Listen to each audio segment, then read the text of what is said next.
Python सीखने के लिए हमारे चैनल नेक्स्ट एरा टेक को सब्सक्राइब करें।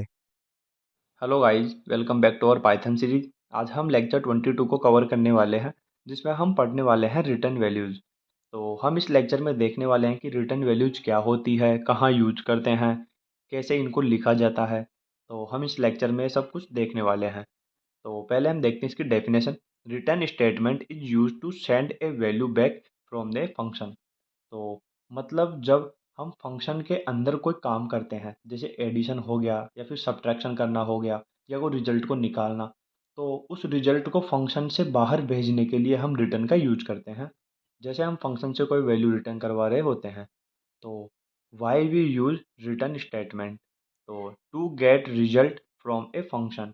तो इसका मतलब हो गया कि जब हमें फंक्शन से कोई आंसर चाहिए होता है, जैसे सम हो गया, एवरेज हो गया या कोई स्ट्रिंग मैसेज, तो जब हम रिटर्न का यूज करते हैं। सेकंड हमारे पास to reuse the returned value. जब फंक्शन से आई हुई वैल्यू को बाद में किसी वेरिएबल में स्टोर करके उसका यूज करना हो, तब भी हमारे लिए ये रिटर्न हेल्पफुल होता है। तो यहाँ पे कुछ इंपॉर्टेंट पॉइंट दिए गए हैं, जिसका फर्स्ट पॉइंट है हमारे पास यहाँ पे, return keyword is use to return a value from a function. इसका मतलब हो गया कि रिटर्न एक कीवर्ड है जो फंक्शन के अंदर लिखा जाता है एंड वैल्यू को वो बाहर भेजता है।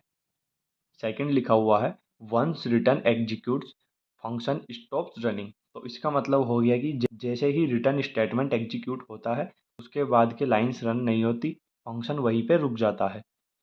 Function can return any data type, number, string, list, tuple etcetera. मतलब फंक्शन से हम किसी भी टाइप की वैल्यू भेज सकते हैं, चाहे वो नंबर हो या फिर स्ट्रिंग हो, लिस्ट हो, टपल हो, किसी भी टाइप का डेटा हो। If no return is return, function returns none by default. अगर हमने फंक्शन में रिटर्न नहीं लिखा, तो पाइथन ऑटोमेटिकली नन को हमारे पास रिटर्न करता है। यहाँ पे एक सिंटेक्स है, def function name parameters return of expressions. तो इसमें डेफ से हम फंक्शन बनाते हैं और रिटर्न लिख के कोई एक्सप्रेशन या फिर वैल्यूज़ को हम बाहर भेजते हैं। हमारे पास यहाँ पे सिंपल सा एक एग्जांपल है, def add is equal to a and b, return a plus b, result of add 5 3 and print result. ये फंक्शन ऐड दो नंबर्स लेता है और वो नंबर्स हो गए हमारे पास यहाँ पे ए एंड बी, और उनका सम हमारे पास ये यहाँ पे रिटर्न करता है।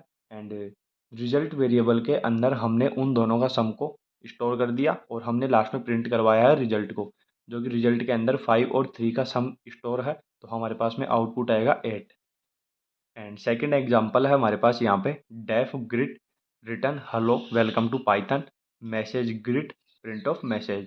तो इसमें क्या होता है कि ये फंक्शन एक मैसेज रिटर्न करता है। रिटर्न होने के बाद हम उस मैसेज को मैसेज वेरिएबल में स्टोर करते हैं एंड लास्ट में हम मैसेज वेरिएबल को ही प्रिंट करवा देते हैं। तो हमारे पास में आउटपुट आएगा हेलो वेलकम टू पाइथन। तो हमारे पास यहाँ पे कुछ इंपॉर्टेंट की पॉइंट्स दिए गए हैं, जिनको हम वन स्टेप बाय स्टेप पढ़ते हैं। रिटर्न सेंड्स वैल्यू बैक, तो इसका मतलब हो गया कि वैल्यूज़ को ये बाहर भेजता है। फंक्शन स्टॉप आफ्टर रिटर्न, तो फंक्शन रिटर्न के बाद हमारे पास यहाँ पे रुक जाता है। And multiple returns allow but only one execute. एक फंक्शन में मल्टीपल रिटर्न्स लिखे जा सकते हैं पर एक ही एग्जीक्यूट होता है। नो रिटर्न गिव्स नन, यानी अगर रिटर्न नहीं दिया तो बाय डिफ़ॉल्ट नन रिटर्न होता है। तो ये वीडियो हमारा यहीं पे कंप्लीट होता है। अगर आपको वीडियो अच्छा लगा हो तो वीडियो को लाइक करो एंड चैनल को सब्सक्राइब करो। Thank you for watching this video. मिलते हैं नेक्स्ट लेक्चर में, तब तक के लिए आपको बहुत बहुत धन्यवाद।